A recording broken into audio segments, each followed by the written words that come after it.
Corporation chairman, YCP senior నాయకులు, వారికి నమస్తే. కృష్ణాంజనేయులు గారు పొలిటికల్ అనలిస్ట్, సీనియర్ జర్నలిస్ట్, అలాగే దుర్గాప్రసాద్ గారు టీడీపీ అధికార ప్రతినిధి, అందరికీ నమస్తే అండి. టు స్టార్ట్ విత్ గాది వెంకటేశ్వర గారు, చూస్తున్నాం కదా, అంటే ముద్రగడ పద్మనాభం గారు మనం అందరికీ కూడా, అంటే ఉమ్మడి ఆంధ్రప్రదేశ్లో ఆయన్ని తెలియని వాళ్ళు ఉండరు.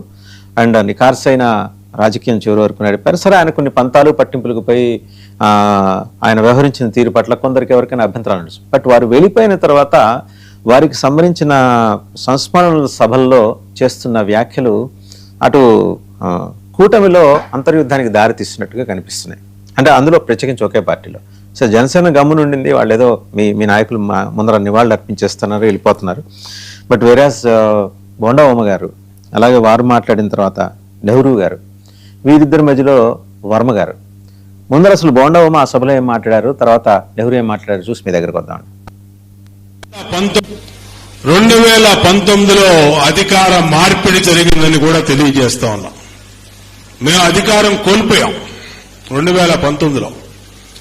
ఆ 2019లో మేము అధికారం కోల్పోవడానికి ముఖ్యమైన కారణం ముద్రగడ్డ పద్మనాభం గారి ఉద్యమం అని కూడా తెలియజేస్తా ఉన్నాం. అంటే ఈ కాపు సామాజిక వర్గం ఎటువైపు నిల్చుంటే అటువైపు ప్రభుత్వాలు వస్తాయి.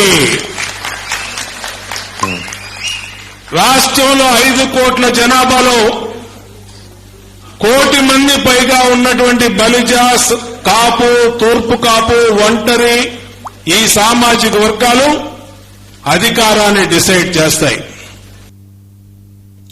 సో గాది వెంకటేశ్వర గారు ఆయనైతే ఏంటంటే స్పష్టంగా, అప్పటికి కూటమి లేకపోవచ్చు కానీ అధికారంలోకి రాకపోవడానికి తెలుగుదేశం ముద్రగడ పద్మనాభం గారు చేసిన ఉద్యమం. సరే, వారు మాట్లాడిన దానికి నెహ్రూ గారు కూడా మాట్లాడారు. ఆయన ఏం మాట్లాడారు ఒకసారి విందామండి. చనిపోయిన తర్వాత మేము వెళ్లాల్సినటువంటి పరిస్థితి ఉంటుంది. అదే రకంగా నేను వెళ్ళాను. అంత తప్పించి దాన్ని రాజకీయంగా ఉపయోగించుకోవాలనో లేకపోతే ఎవరినో ఒకరిని బ్యాక్ ప్లాన్ చేయాలనో నేను మాత్రం చేయలేదు కదా.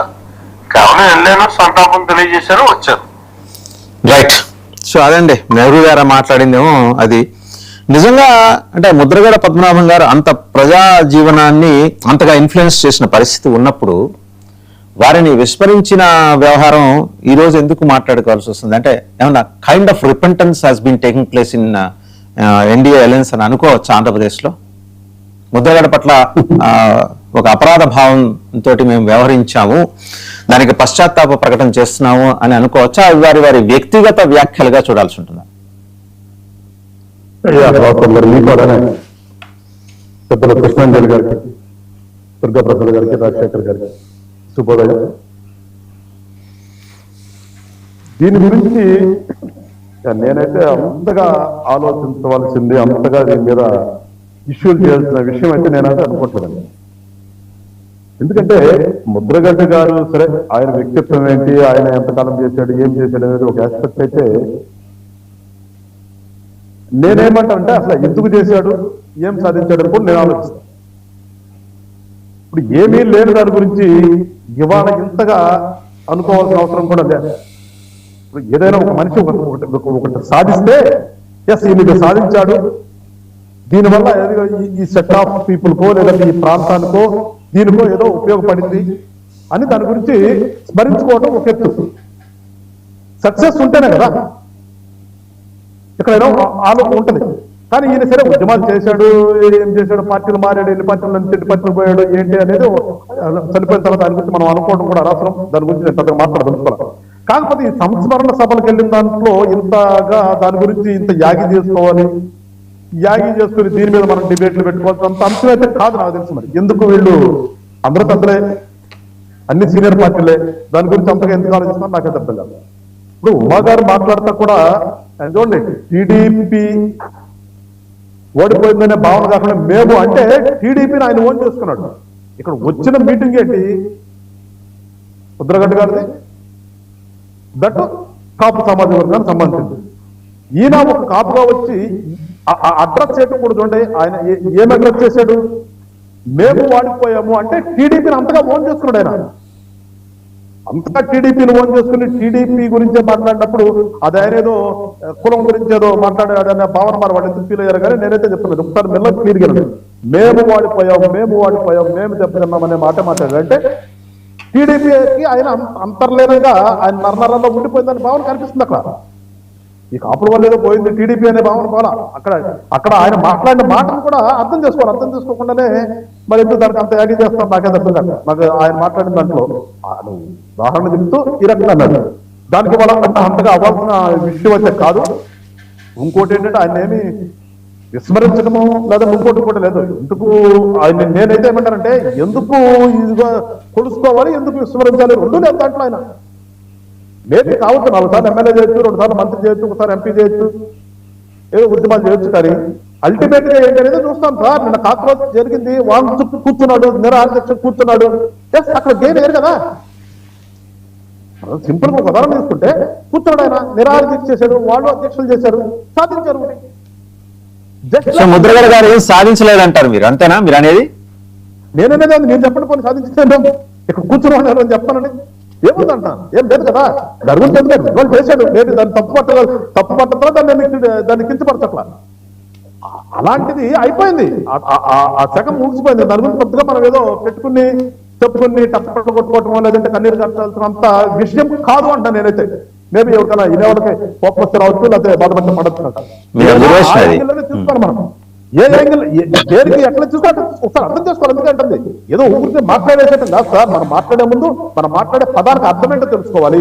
లేదు ఇష్యూ మీద మాట్లాడుతున్నప్పుడు ఆ ఇష్యూలో ఏం జరిగిందో ఉండాలి. అంతేగాని ఏమి లేకుండా ఊరికనే తందాన తానా మృగంధరగా ఆనంగానే ఇక్కడ పద్యానికి తందాన తానా కూడా పోతారు. వీళ్ళకి ఇచ్చేది ఆయన ఏం చెప్తున్నాడు, మెయిన్ గా ఉన్నట్టు పాడే వ్యక్తి ఏం పాడుతున్నాడు వీళ్ళకి అనవసరం. పక్కన ఉండే వాళ్ళకి వీళ్ళు తందాన అంటమే అట్ట కాదు కదా ఉండాల్సింది.